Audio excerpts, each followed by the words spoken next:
আইসিসির প্রত্যেকটা ইভেন্টেই প্রত্যেকটা বড় টুর্নামেন্টেই বাংলাদেশের টেনশনের জায়গাটাই থাকে টপ অর্ডারের ব্যাটসম্যানরা এবং স্লগ ওভারে যারা পাওয়ার হিটিং করেন। এই দুইটা জায়গা নিয়েই আমাদের সবচেয়ে বেশি টেনশন হয়, কেননা এই দুইটা জায়গায় বাংলাদেশ রান খরায় ভোগে। সেক্ষেত্রে আরও একবার এই এশিয়া কাপেও সেই বিষয়টা প্রমাণ করেছেন জাকের আলী অনিক এবং তানজিদ হাসান তামিম। কেননা আইসিসির প্রত্যেকটা ইভেন্টে প্রত্যেকটা বড় টুর্নামেন্টে আমাদের দলটাকে টেনে নিয়ে যান মিডল অর্ডারের ব্যাটসম্যানরা। সেক্ষেত্রে প্রত্যেকটা বারই আমাদের শেষ মুহূর্তে গিয়ে আফসোস হয় যদি টপ অর্ডারের ব্যাটসম্যানরা আরেকটু রানটা করে দিয়ে যেতে পারতো, অথবা লোয়ার অর্ডারে যদি আরেকটু পাওয়ার হিটিং পাওয়া যেত, হয়তোবা এই ম্যাচটা বাংলাদেশ জিততে পারত। এই আফসোস নিয়েই প্রত্যেকটা ইভেন্ট শেষে আমরা ঘরে ফিরি। এই আফসোসটা নিয়েই সব দর্শকরা মাঠ থেকে ফিরে যান বাসায়। সেক্ষেত্রে এই এশিয়া কাপেও সেই জিনিসটাই আরও একবার সামনে আসবে, কেননা এই এশিয়া কাপেও তানজিদ হাসান তামিম টপ অর্ডারের ব্যাটসম্যান হিসেবে ফ্লপ এবং লোয়ার অর্ডারে যে কিনা পাওয়ার হিটিং করবেন জাকের আলী অনিক, তার নেই একটি ছক্কাও। তানজিদ হাসান তামিম কি শুধু এই এশিয়া কাপেই ফ্লপ?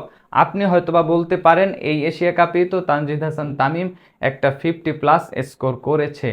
এই এশিয়া কাপে তানজিদ হাসান তামিমের একটা 50+ স্কোর এবং আইসিসির বড় ইভেন্টে ইন্ডিয়ার বিপক্ষে 40 একটা ইনিংস ছাড়া বিশ্বকাপে পুরো তানজিদ হাসান তামিম পুরো আইসিসির টুর্নামেন্টগুলোতেই আসলে তিনি ফ্লপ। কেন বলছি তানজিদ হাসান তামিম ফ্লপ? কেননা 13টি ম্যাচে তিনি কিন্তু সিঙ্গেল ডিজিটে আউট হয়েছেন এবং তার মধ্যে 7টি ম্যাচে তানজিদ হাসান তামিম 0 রান করে আউট হয়ে সাজঘরে ফিরেছেন।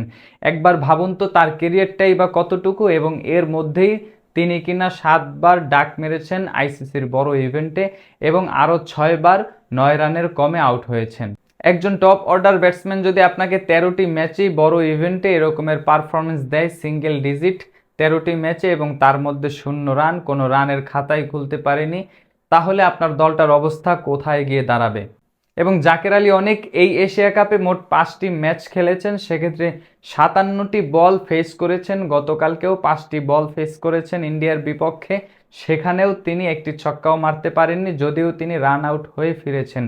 তবে পুরো টুর্নামেন্টে তো তিনি 5টি ম্যাচ খেলেছেন এবং 57টি বল খেলেছেন, সেখানেও তো তার একটি ছক্কা নেই। যে কিনা এই টিমটার লোয়ার অর্ডারে পাওয়ার হিটিংয়ের ভরসা, সেই জাকের আলী অনিক যখন আপনাকে 57 বলে একটি ছক্কাও না মারে, তখন আপনার দলে স্লগ ওভারে কি পরিমাণ রান করবে সেটা আপনার একবার ভেবে দেখা উচিত। শুধু কি এই এশিয়া কাপেই আমরা টপ অর্ডার এবং লোয়ার অর্ডার নিয়ে ভুগেছি? বিগত সালগুলিতেও আইসিসির প্রত্যেকটা ইভেন্টেই বাংলাদেশ এই টপ অর্ডার এবং লোয়ার অর্ডার নিয়ে ভুগেছে। এই তো মাত্র কয়েকদিন হলো নেদারল্যান্ডসের বিপক্ষে সিরিজ খেলার সময় জুলিয়ান উডের ক্লাসে হ্যামার দিয়ে জাকের আলী অনিক পাওয়ার হিটিংয়ের কোর্স করছিলেন। তবে তার সেই কোর্সের ফলাফল আমরা এখন আর দেখতে পাচ্ছি না, তার ব্যাটে সেই পাওয়ার হিটিংটা আমরা দেখতে পাচ্ছি না।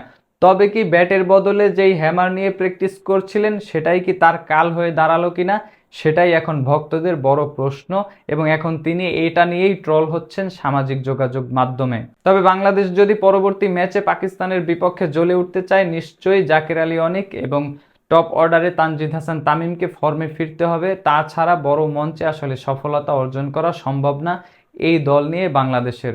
আপনার কি মনে হয়, আপনিও কি আমার সাথে একমত কিনা? টপ অর্ডারে তানজিদ হাসান তামিম এবং লোয়ার অর্ডারে জাকের আলী অনিক দুইজনই এই এশিয়া কাপে ফ্লপ, যদিও কিনা তানজিদ হাসান তামিমের একটা 50 রয়েছে।